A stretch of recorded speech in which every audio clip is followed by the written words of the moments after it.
the music industry's contribution to their GDP is over $7 billion. Florida's over $9 billion and Texas is over $8 billion. So there's a lot of money in the entertainment industry. Also, we're talking about labor participation rate. In Tennessee, there's almost 70,000 people who work in the entertainment. In Florida, there's almost 170,000. And in Texas, there's over 230,000 people who work in the entertainment sector. So Bill 2424 will create the Entertainment Industry and Workforce Development Task Force to determine the methods by which we may grow our state in the creative economy and to increase revenue for both entertainment and from entertainment industry. So it's exciting to be part of this option. So if you'll look at the bill, what the bill does is to create a task force, and that task force will be enforced to examine the methods to grow the state's creative economy and increase revenue for and from the entertainment industry. So, Madam Chair, the goal is to put Mississippi in the place of greatest opportunity with this bill. If I could answer any questions, I'll be glad to try.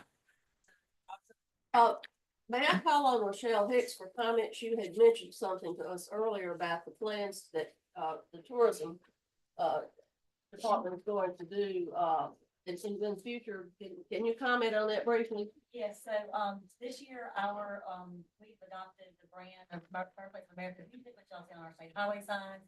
And we're owning that, and that's our new tagline for Visit Mississippi. And so all things we're doing this year are about promoting music. Our music history, our current music that we have these incredible musicians who are iconic that are from Mississippi, like Elvis and King. But we also have up and coming artists and current, huge name artists that are, keeping Mississippi on the map. So we kicked off that campaign this year with our Float the Rose Parade honoring our two iconic kings. And then we are continuing that. We have a new spot that's with a new TV commercial that's out that's all about and why we're in Birthplace. Also have another video that's coming out with a group called Playing for Change, where there's a song that's being played all around the world by different types of artists, and that is basically tying into that music around Mississippi is known around the world. Thank you. So you support this legislation? It's a great idea. I think we grow our entertainment. Are there any other comments from committee members? Senator Wiggins? Thank you, Madam Chair. I just, I have to represent my folks, and we have great music down on the coast. Jimmy Buffett, I should say, who we recognize. So we love the Delta and we love everything, but I assume this is going to focus as well on the great culture that we have down on the coast that I know Madam Chair is very fond of. Is that? Absolutely. Good. Thank you. Thank you for your comments, Senator Wiggins. Are there? Yes, We are sir. more than just casinos, by the way. Senator Norwood. Thank you, Madam Chair. And along the same line with Senator Wiggins, I think one of my constituents is probably one of the oldest blues legends in Bobby Rush. So we we definitely would support that. And I hope that this is kind of off, but with the AI situation, I hope that we can basically keep those guys, safe and from that perspective. So I guess. We have a wealth of talent. Are there any other comments from any other committee members for a motion? The motion is title sufficient to pass. All in favor? Aye. Any opposed? This bill will be reported out. We're going to go back. We've had an offer by Senator Tate to introduce Bill 2383 for us.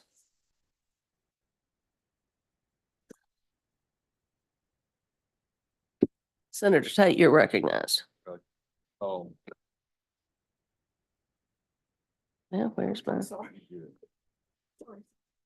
Very complicated bill. We need to make sure everybody hears it.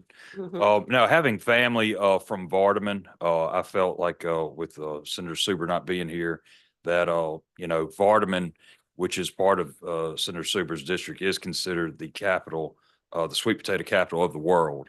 And so I think that it's fitting that if we're going to have an official state vegetable, that the sweet potato be it. And so with that, that's what we're going to do with Senate Bill 2383. Be happy to take any questions.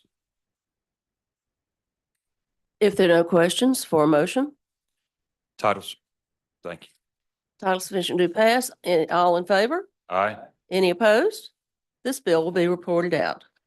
All right, let's see. We will go back to Senator Robinson, who is going to explain 2869 to us. Thank you, Madam Chair. And I would like to just remind everybody about the tourism industry and the numbers that we shattered in 2023.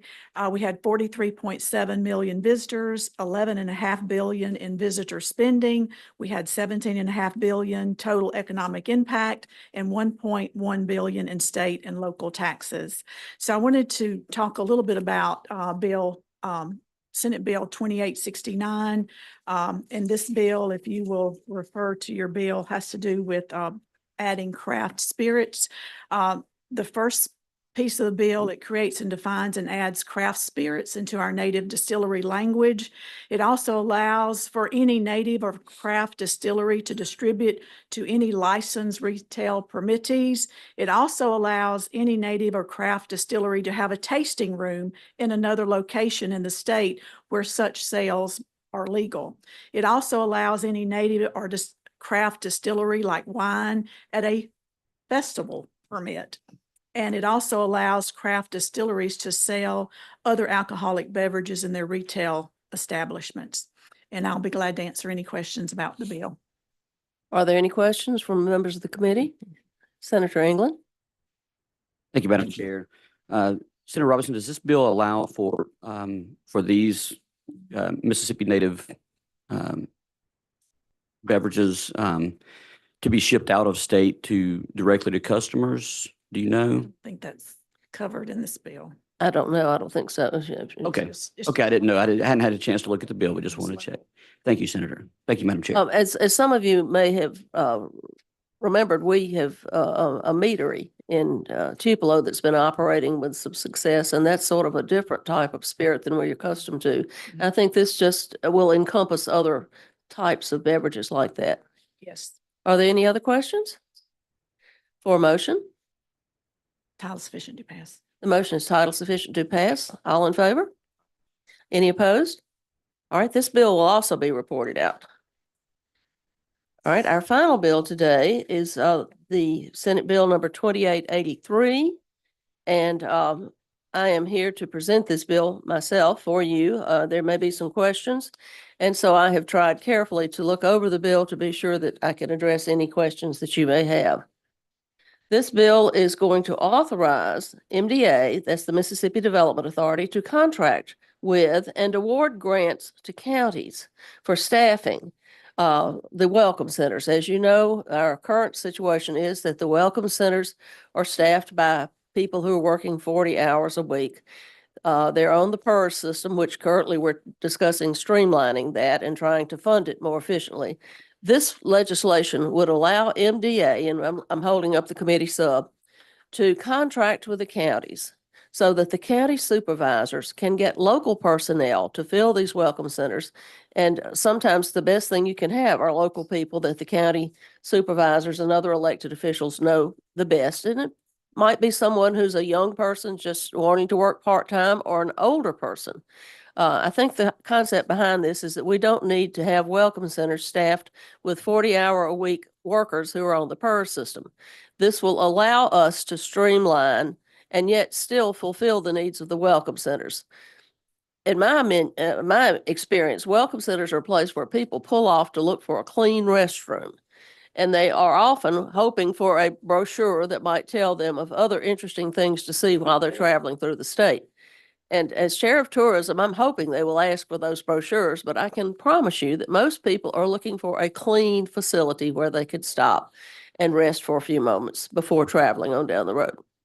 Now, it's pretty clear in here, if you look at the bill, that MDA will have the authority to determine the reasonable compensation for employees, then this special fund will be created known as the Mississippi Welcome Center Staff Grant Fund, from which the grants are authorized by this act and shall be distributed by MDA. And any money that's left over at the end of the fiscal year shall remain in the fund and won't lapse back into the general fund. In other words, these monies will be available so that counties can draw them down and use them. The counties will apply for the grant. And it's a simple process. And I think every county in Mississippi that has a welcome center is perfectly capable of drawing, filling out the grant application so they can draw down these funds. Are there any questions? All right, for a motion? The motion is titled sufficient to pass. All in favor? Committee sub, all in favor? Any opposed? This bill will be reported out. For a motion? Thank you very much for your attendance.